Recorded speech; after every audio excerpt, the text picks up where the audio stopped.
featuring a wide variety for every price range and appetite. South Point's Garden Buffet has something for everyone at unbeatable prices.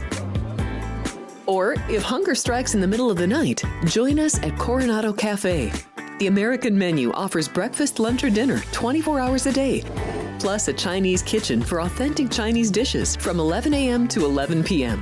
From steak and eggs to wonton soup, it's fast and friendly service 24/7. When you need a quick pick-me-up, you can find it at our state-of-the-art Starbucks just inside the main South Point entrance. Order ahead with the Starbucks app for easy mobile order pickups. Or enjoy your favorites in the relaxing dining area anytime, day or night. If you love Mexican food, Baja Miguel's has all of your south-of-the-border favorites.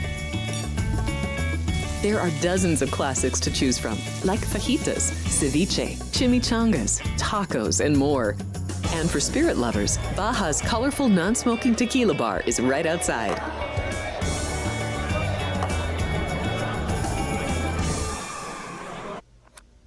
Get ready to laugh with Punchlines with Frank Nicotero. Join Frank and his team of featured guests for your daily dose of comedy. Reno, the Pittsburgh of the West.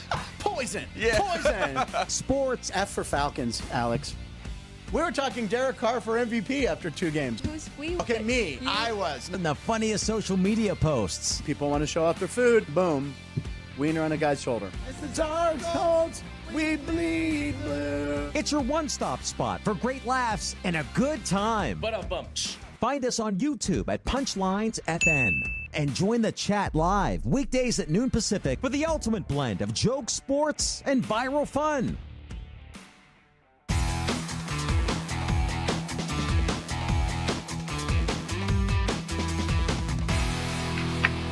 Hey folks, welcome to Sports by the Book. I am Kenny White. Good, happy Friday to you. 2 days closer to the NFL championship round. We've got a lot to do today. NHL, college basketball, and those 2 big games on Sunday. I'll break down a lot of the player props, and more than anything, I'm going to break down the defenses for you a little bit, what they allow, what they like to do, and that gives you a good idea, I think, of how the game is played. So we'll get there. Let's start out with the NHL. Let's get into it. A couple of games today, just 4 games on the docket. First game, Philadelphia at the Islanders. Not a lot there for me. I've got the Islanders $1.31. They open $1.70 at the South Point, down to $1.50. So money coming in my way, how I made the line, money coming in on Philadelphia. They played last night against the Rangers and lost 6-1, but no travel for them. Same hotel, back at it tonight against the Islanders. They're hoping for a better effort. This total came down from 6 under to 5.5 over. My total was 6.5 under 32. And let me change that to make my total 5.5. It would be 5.5 over 38. So I've got about an 18-cent edge to the over in this game. No trends for either team. Median scoring is fairly high. The Flyers on the road, they lose 4-3 median. So, 7 goals a game. They lost last night 6-1. So a little lean to the over in that game, but that's it. And it's not a play. I'm not betting it. Vegas Golden Knights at Dallas, the second game on the board tonight, 4:37. The puck drops. The Dallas Stars open $1.50 at South Point, down to $1.40. The total was 6 under 20, now 6 under 15, and it's maybe gone back to 6 under 20. So it is 6 under 20. It was 6 under 15, I believe, the opener. My number, $1.40 on the side, so it's right there. And it came to my number from $1.50 down to $1.40. I always like when that happens. When the numbers are going my way, I feel much better. That doesn't mean it's a winner. Doesn't mean you're going to, get more winners because of that. But I hope to when I get the best of the number. The more you get the best of the number, the better chance you do have to win in the long run. The total I made 5.5 over 30. I'm going to translate to that. If I made it 6, that would be 6 under 40. Right now, 6 under, we have about a 20-cent difference in the total. It's very close to having a play. Can anything push me over to that? Yes, the Dallas Stars. 4 straight games under at home. Their median score in their home games is 3-2. So they do play very low-scoring games. Jake Ottinger in goal against Aiden Hill. I will go under the 6 there in that game. I'll shop around, try to find something better than minus 120, maybe able to find minus 115. Who knows? Maybe somewhere got some over money and we can go 6 under minus a dime. That would be the best. Tampa Bay at Chicago. The Lightning opened 220. They've held steady all morning. I made the game 205. There is a 3-game losing streak for the Lightning. Not interested in betting on the Blackhawks here. I think it's the right number. The total took some money. South Point opened 6. They are now at 6.5 over 15. I made the total 7 under. Basically, again, let me translate that to if I made it 6.5, I would be at 6.5 over $1.50. So I've got a 35-cent difference there. Chicago has gone over 4 straight home games, and their median score at home, they lose 3.5 to 3. They give up 4 goals in this game, their median will jump to 4 because it's right there. So I like it over the total. I'm going over the 6.5 in that game. I agree with the line move, even though we're going over the worst of the number. Would have much rather gone over 6 and would have bet more money. I would have bet maybe been a 2 or 3% play for me over 6. I'm betting 1% on the Chicago game. And again, money management's a huge part of this. We're here to talk sports betting and help you become a better bettor. Money management. You're probably a pretty good handicapper, and you probably pick more than 50% winners. But a lot of times, it's your money management that gets you in trouble when you decide to, hey, I'm going to bet more on this game. You have to take this more like a stock. I spread my money out on a lot of different games, and I hope to win 55, 60% of those games and earn off that. Bottom game, last game on the schedule, Utah Hockey Club at the Winnipeg Jets. I guess they got their name turned down. I guess they wanted the Yetis, and that was turned down, I think I saw just a little while ago reading. Winnipeg opened $2 at the South Point, up to $2.10. And I made the game $2, but Utah's on a 3-game winning streak. They've won 3 in a row. They're playing better. So I adjust anytime a team's on a 3-game streak, win or loss, I adjust 3 games or more. If they're on a 2-game winning streak, I don't do anything. 3 games, I adjust 15 cents. 4 games, 20 cents. 5 games, so 5 cents for every win or loss. If the wins I add to the team's money line, the losses I take away. So Utah, I'm going to drop 15 cents. It's in their favor, down to 185. I think the Winnipeg Jets have a big letdown. They just beat Colorado, who they lost to last year in the playoffs. And I think they've had that game circled on their calendar. Now, they just played Utah. They were in Utah first, and they lost to them on Monday of this week, 5-2. And then they played Colorado on Wednesday. And, it's perfect. That was a perfect game to you knew they weren't looking at Utah as a tough team to beat. They beat Utah 3-0 earlier in the year. Then they lost 5-2, but they got the win they really wanted the most, and that was against Colorado. I think they'll come to play tonight, but I think the defensive intensity could be down after an A-plus game. You normally don't get that great intensity. So I think it's a letdown for Winnipeg, even though they lost to Utah on Monday. I bet the Utah Hockey Club plus $1.90, but I only bet a half of 1% of my bankroll on that. So basically pizza money you're betting on Utah plus that big price. The total, though, different story. I have 6 under 17. Translate that to 5.5, and that is 5.5 over 53.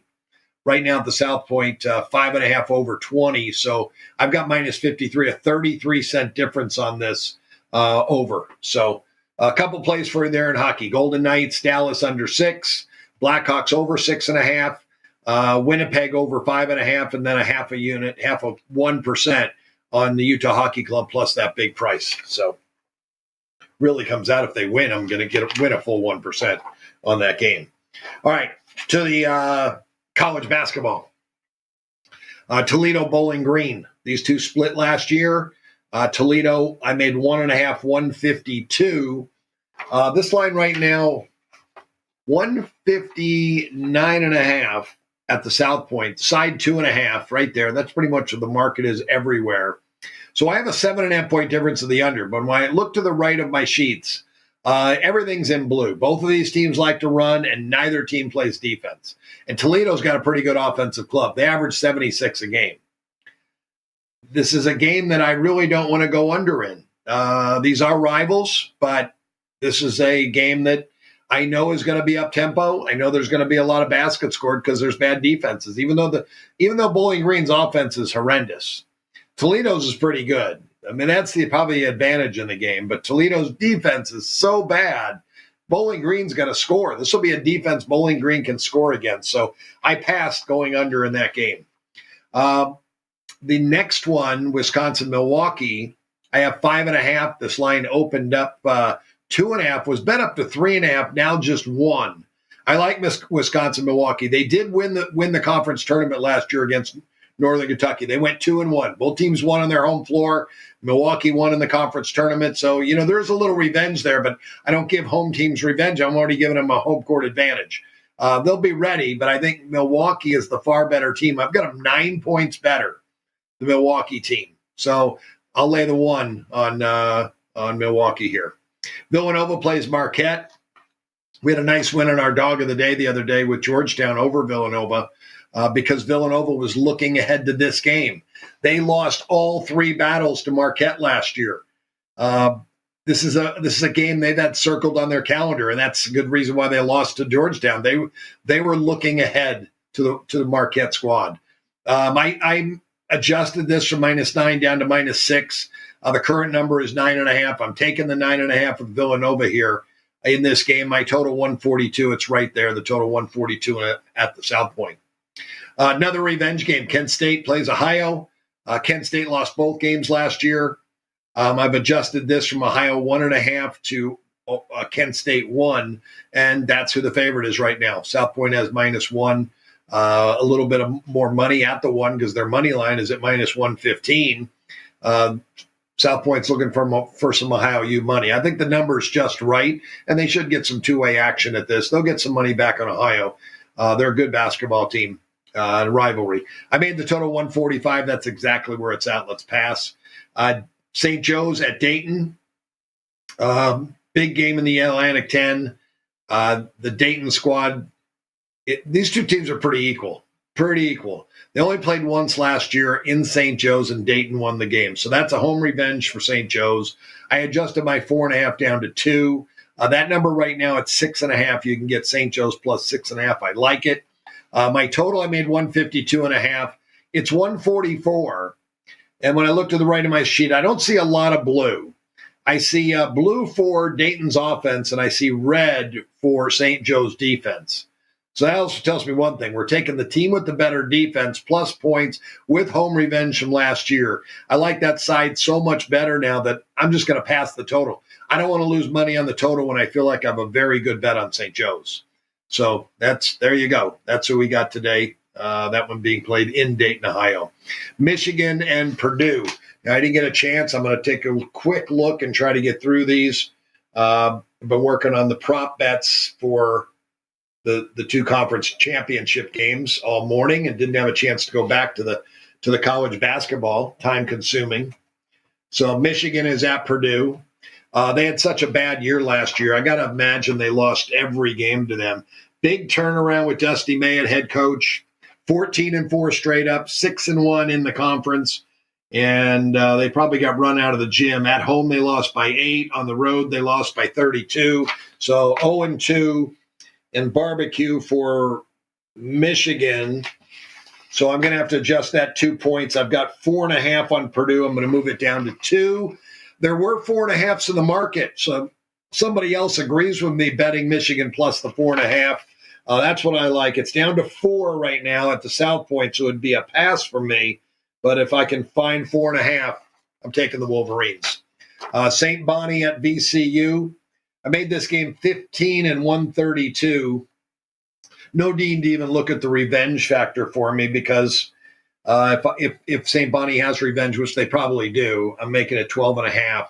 The number's 12. So I'm not laying it, and there's no, the number won't be, I won't be far enough off to have a play on the dog, so I'll pass that. My total 132. It is 134.5 at the South Point. This game was as high as 135.5. So it has come down. VCU is one of my favorite defensive teams, one of the best in the country. And both of these teams do play better defense than they do offense. And St. Bonnie does play a more methodical basketball game. Both teams are very, very good in transition defense. So I may take a look at one thing. St. Bonnie team total under. I made it 59. If I can go under 61.5 in that range, I may bet that. Don't know if I'll find that. Penn State at Iowa. My total very high, 187. And the book total right now, 167.5. This game has come down a little bit, and that's, the average college basketball total is like 144, 145 in that range. Most professionals, they revert back to the mean, and the lower games they bet over and the higher games they bet under, hoping, this becomes an average college basketball game. But I got up tempo for both teams. Penn State 25th fastest in the country. Iowa number 9. They run and gun. Both teams' offenses are far, far better than their defenses. Neither team's really great in transition defense because they're too busy running. There's opportunities for the opponent because of how fast both offenses play. So going over that total, the more it comes down, the more I may play in the game, but I'm playing for 1% right now. I may look at maybe a 1.5% on that total because I have such a big difference. And if it wasn't such a high number, I would play a little bit more on it because of my difference. But you do have to get everything to go right. These teams have to shoot the basketball well for that to happen. UCLA and Washington, I don't know what to do with UCLA. The Bruins are playing horrible. They're just playing such bad basketball. I'm amazed. Since they've got into conference, their defense has just gone away. They played great defense the entire non-conference schedule, and now the conference started. They can't stop anybody. Washington can't stop anybody, but they can't score. So it's a really tough game to make. I made it 4.5 and 131. So I lean to the under, but I don't really have a lot of confidence in this under. Both teams are better defensively on the year, but I don't know if they're both better defensively on conference stats. I don't think they are. So I'm just passing it. UCLA's cost me enough money in the last couple of games that I just not clicking with them. So might as well just pass. Couple of games on the off board, the extra games. Wagner and Mercyhurst. I'll cover these real quick. I have Mercyhurst 3 and 112. I like it under.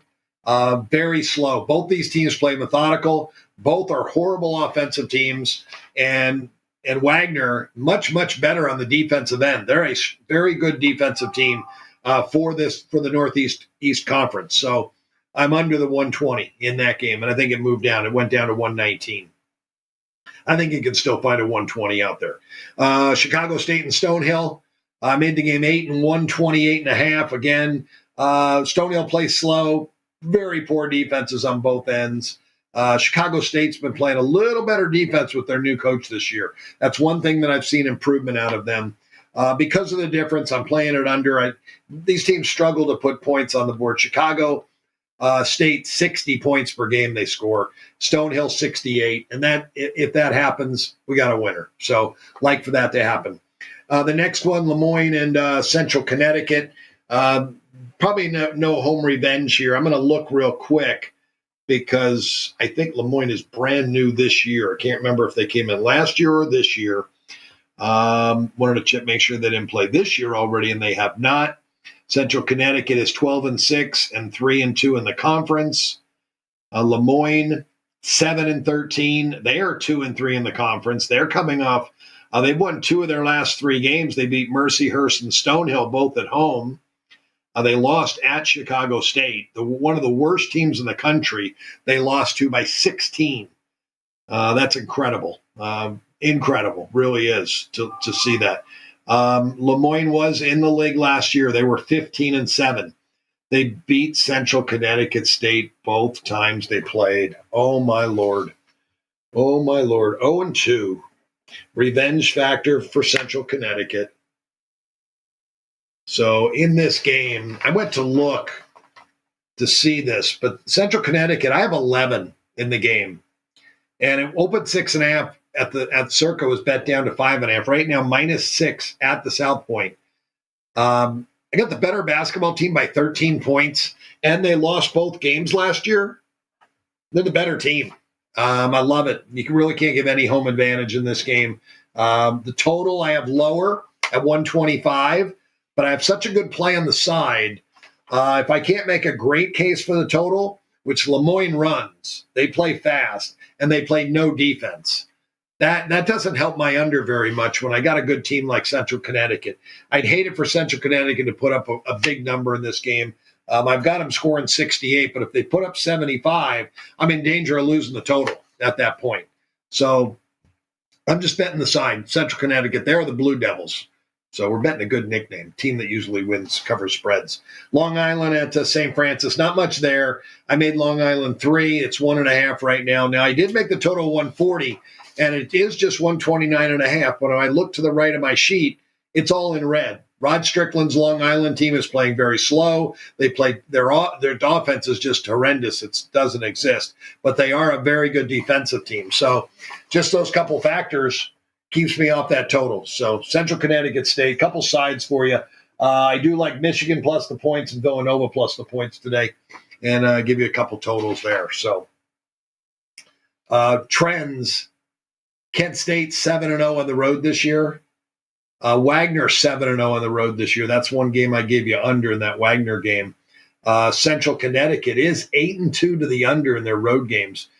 Get this. Oh, my gosh. We have Central Connecticut State betting the game. They're 8-2 ATS at home this year. Or, I'm sorry, on the road. They're on the road. They're 8-2 on the road. The home team, Lemoyne, is 1-4 at home. ATS, 1-4 at home. Love that bet. Got the trends and everything going in our way. So that's good stuff. All right, here we go. Playoffs. I don't know if I got them out of order. I think I do. I think Washington and Philly go first. Let's make sure. I believe that's the first game on the NFL docket. So Sunday, yes, noon kickoff. And I checked the weather on these. It's going to be cold, but no wind. That helps. We could get points. However, I'm really worried about this game. Worried about Jalen Hurts. Worried about his health with his knee. How is it? At the end of the game that he won the last game that they played, said, "How's your knee?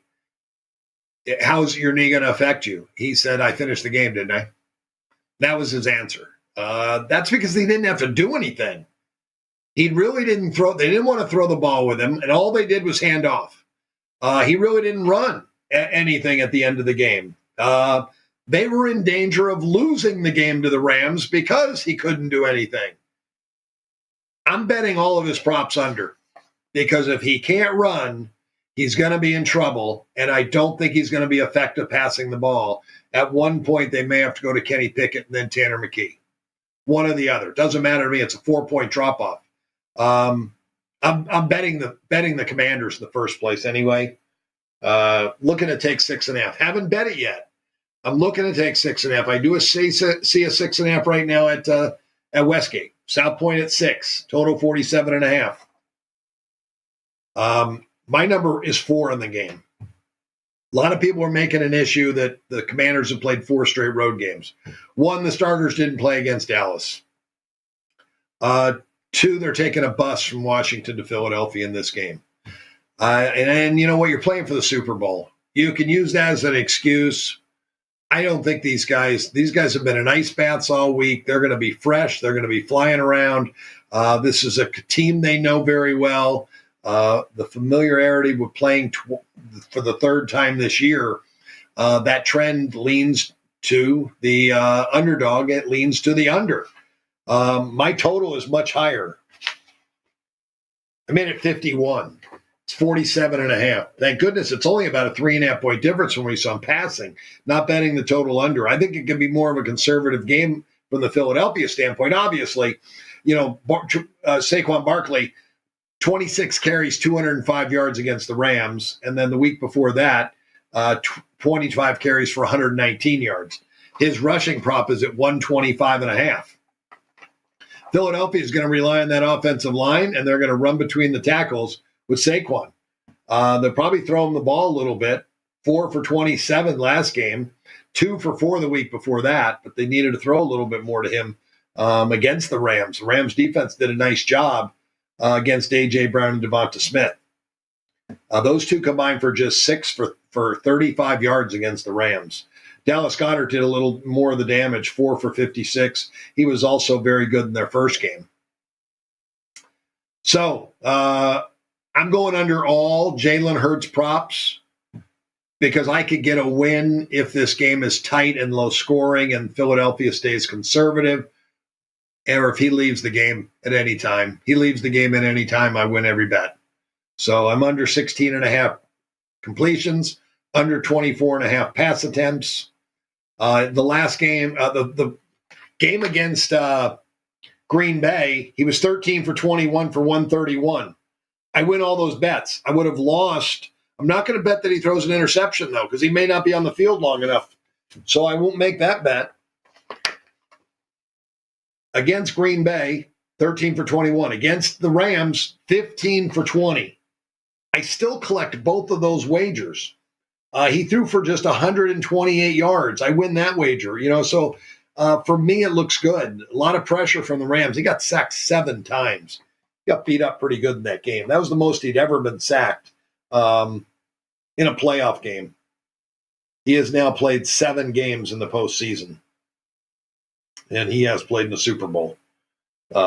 Fantastic in the Super Bowl. 27 for 38, 304 yards. That's his best game by far of any playoff game. It's amazing, and it came in the Super Bowl. His career numbers in playoff games: 16 for 25, no interceptions, 154 yards. His home games in playoff games: 15 for 22.5, 129.5 yards. They just don't seem to be a team that really spreads it out and throws it like crazy. So I'm under in all his props. Jaden Daniels. Looking at numbers here, his first 2 games, 23 completions. It's the median of the 2 games, and it's the average because there's only 2 games. His numbers at 21.5. I leaned a little bit to the over here in that. Pass attempts 33, it's 32.5.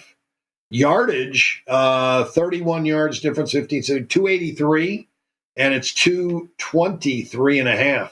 Wow, very low. He's thrown 2 touchdowns both his games. Now, this does get a little bit more difficult because this is the game to go to the Super Bowl. There's more pressure. The pressure mounts every week. And this is a rookie quarterback. He is playing on the road. Those factors do scare me. So let's take a look at the defenses. What do these defenses do? Find that out first. Yards per play, number 1 in the NFL, the Philadelphia Eagles defense, 4.7 yards a play. There's a good reason why we may not bet overs on Jaden Daniels props.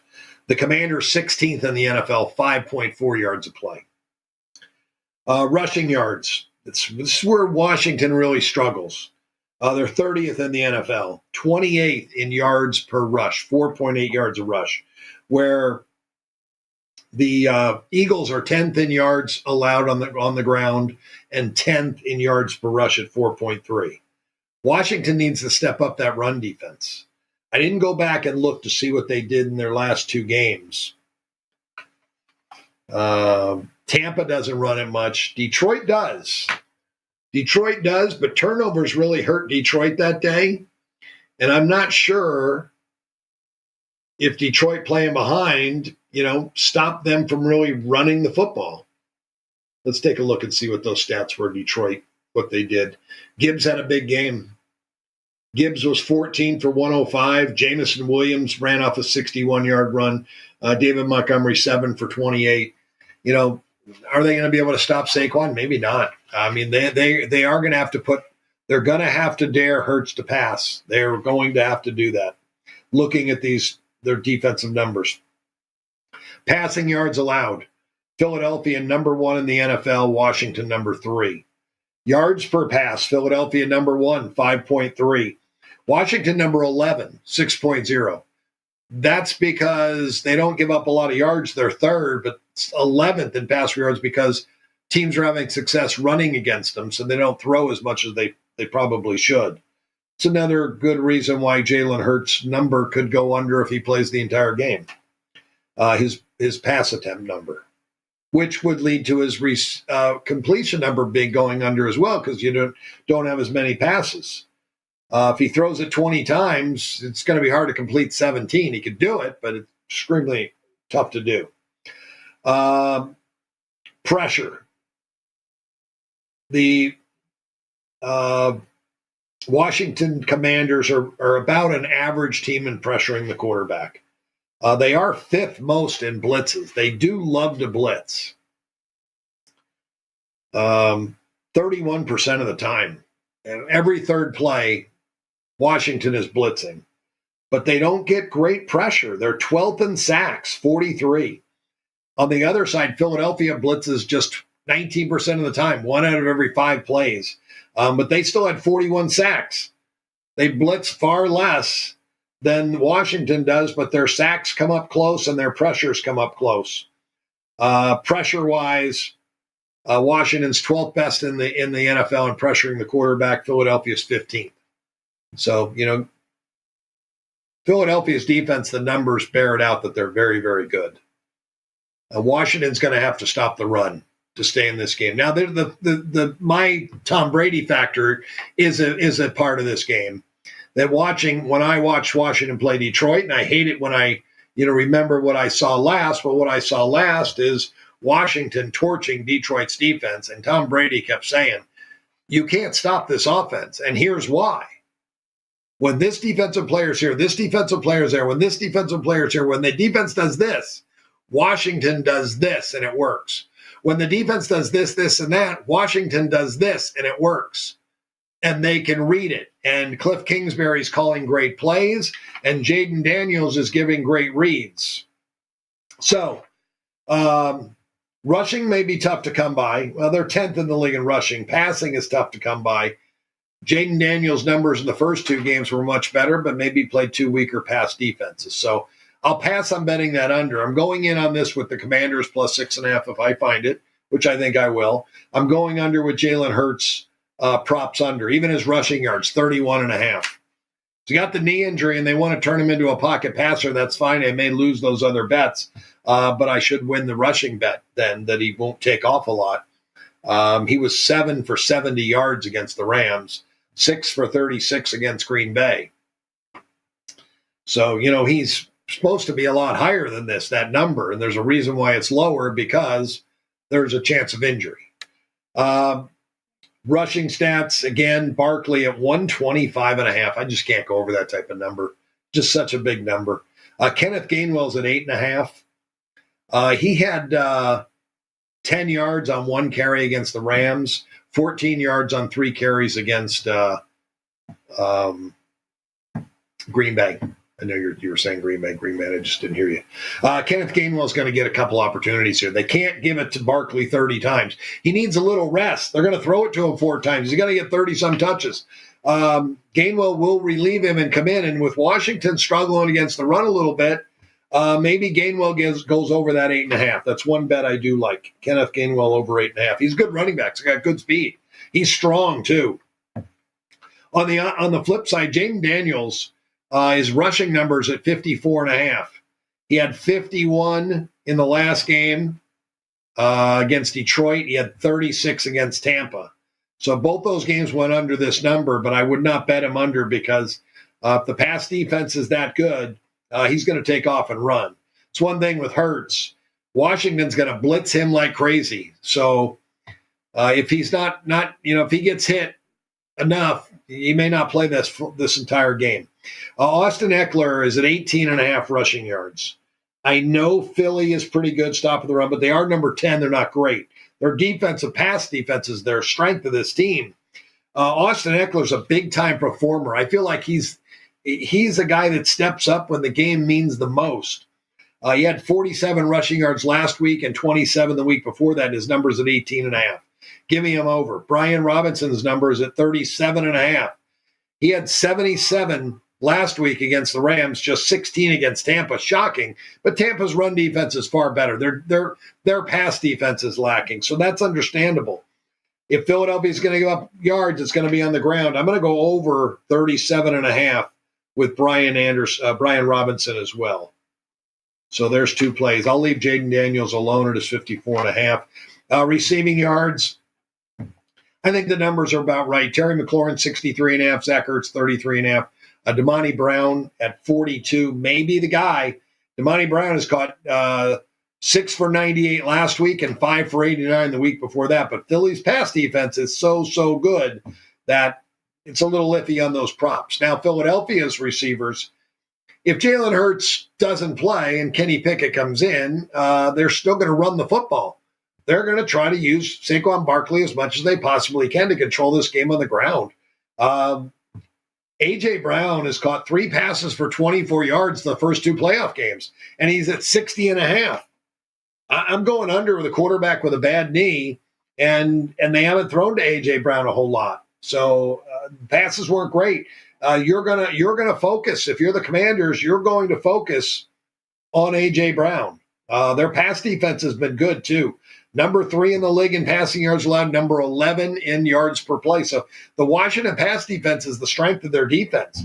Devonta Smith, 48.5 is his number. He went for 21 last week and 55 the week before that. Dallas Goedert is 42.5. He went over both weeks, 56 and 47. So A.J. Brown, I'm taking a shot with going under, hoping maybe that they double cover him. And Smith and Goddard and Barkley are going to have to be the key guys in receiving. That's it for that game. Buffalo at Kansas City. This game, when I first made this game, I don't know why my power rating sheet that I sent out, I have 2.5.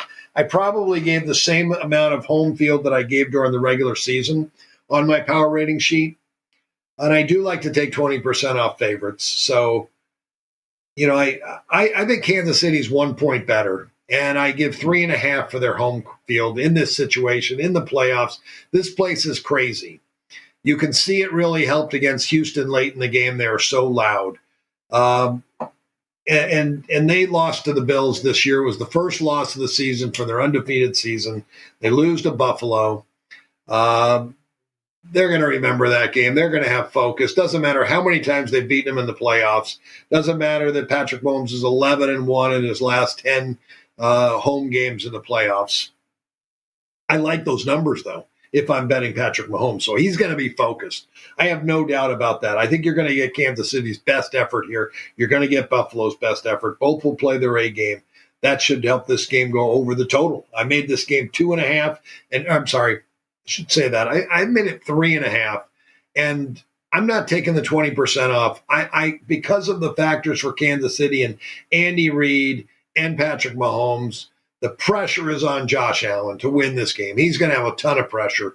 Again, he's got some nice weapons, but I think all the better weapons are on Kansas City's side. And I know people are saying, hey, the Kansas City Chiefs struggle. They struggle offensively. They haven't been putting up points. Well, they're in a couple games that they didn't put up points. They're in the Raiders, they had 19. The Chargers, they had 19. Those are teams that do play extremely hard against them. And the Kansas City Chiefs probably aren't playing their A game there. They'd already beaten these teams early in the year. They put up 27 against the Texans, 29 against the Steelers, 23 against Houston in the playoffs. Their median points per game at home is 26. They can score. They can score. And Hollywood Brown coming back the last 2 games of the season really helps this receiving core. They got him in the slot. They got Xavier Worthy on the outside. DeAndre Hopkins can play either. Those guys your hands are full. Even Juju Smith-Schuster, when he comes in, it's another reliable target. These are good route runners that got good speed and good hands. These guys have to be paid attention to. This leaves Travis Kelce wide open over the middle of the field. And he ran wild in the game against Houston. He had a big game, and I think he has a big game once again here in this one. So let's look at the defenses and what they give up. We'll go to that first. But I'm on Kansas City, laying the 2. That's what it is at South Point. And I'm going over. I'm going over the 48. I really think you got 2 great quarterbacks, Josh Allen and Patrick Mahomes, these guys can get it done. They know how to get the football in the end zone. So I'm going over here. Defenses. Kansas City's number 12 in the NFL, allowing 5.3 yards per play. Buffalo, number 22. Rushing yards. Kansas City's number 8, but they are number 5 in yards per rush at 4.1. Buffalo's number 12 in rushing yards, but they're number 21 in rushing yards per average rushing yards, 4.5. Passing yards allowed. Buffalo's number 24, Kansas City's number 18. Yards per pass allowed, Buffalo 18, Kansas City number 15. All of these stats, there's nothing like the Eagles, who are number 1 in yards per play allowed at 4.7. The Washington Commanders, number 3 in passing yards allowed. We're not seeing that in this game. And I do love Kansas City's defense. I think their defense is very, very good. Chris Jones is just such a difference maker, but they've got so many athletes on that defense. It is very good, but it shows they give up yards. Josh Allen's the type of quarterback. This is like, what wins, great pitching or great hitting? What wins, great defense or great offense? And I think with Josh Allen and Patrick Mahomes, you really have great offense. That's why I like it over. So I think it's a really good total. The props I'm going to focus on: Travis Kelce, over 5.5 receptions, over 67.5 yards. I might go over with Worthy, but I really do think I'm going to, Marquise Brown at 36.5 is a little scary. They targeted him twice the last game, didn't catch a pass. DeAndre Hopkins at 24.5. This guy's still a really good player. They only targeted him once the last game, though. Noah Gray was targeted 3 times for 13 yards. His number's 14.5. And see, there's another tight end. 10 receptions by the tight ends in that game for Kansas City against Houston. I like these numbers. I'm going to go over 2 touchdown passes for Patrick Mahomes. Let's look at his playoff games, career and at home. Patrick Mahomes, that's the other thing I like it over. Playoffs, 26 for 39 Patrick Mahomes is.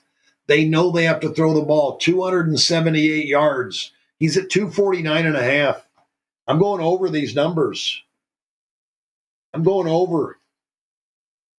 I'm going to go over 24.5 completions, over 36.5 attempts, over 249 passing yards, and over 1.5 touchdowns. He throws 2. I got to lay $1.54 on that, but these are all 1% bets. So if you had a $1,000 bankroll, let me break it down for you. I'm betting $10 on these, if that was what my bankroll is. So if that's what yours is, 1%, you bet $10 on these props. That's what most people are going to bet.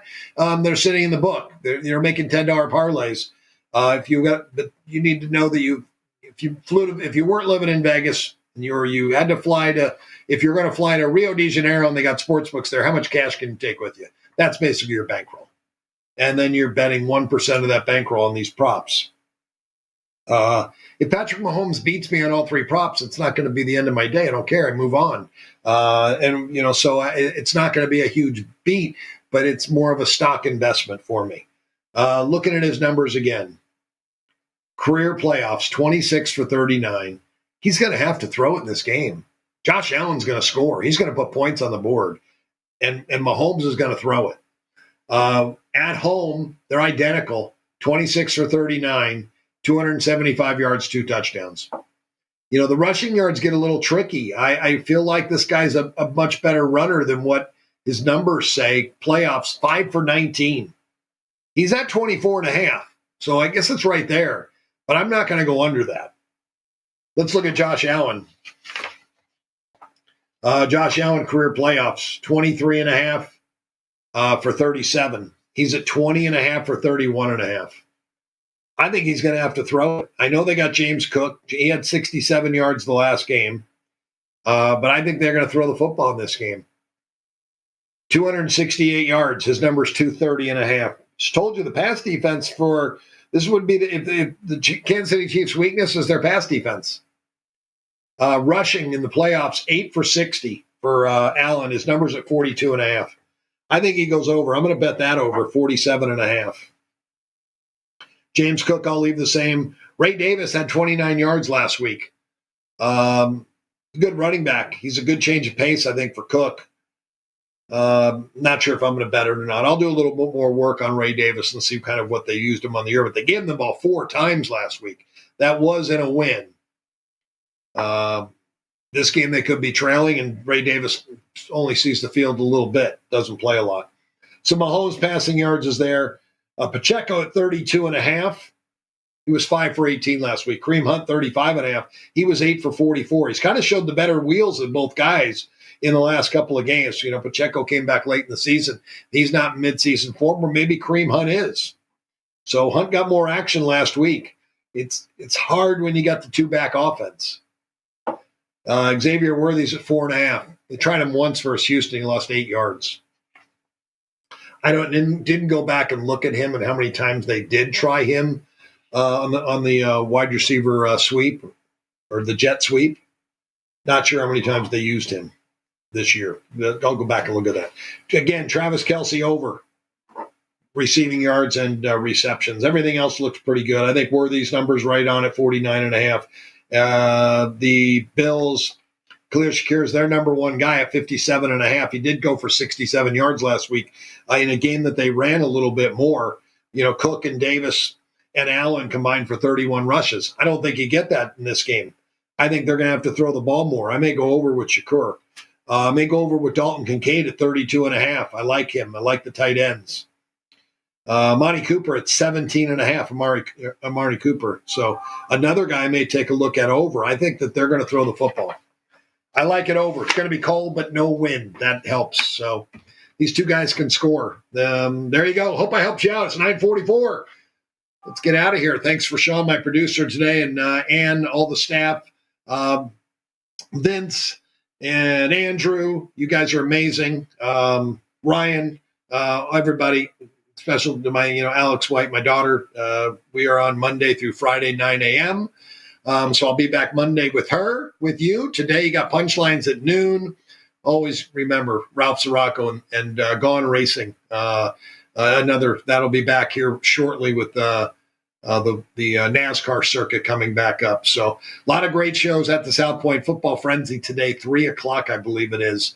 I think it's an hour and a half show today, and then over the weekend, Saturday, Sunday, got Jeff Parles and Alex White. So go to South Point Studios and you get the schedule for all the shows this weekend. But have a great weekend, folks. I'll see you next Monday.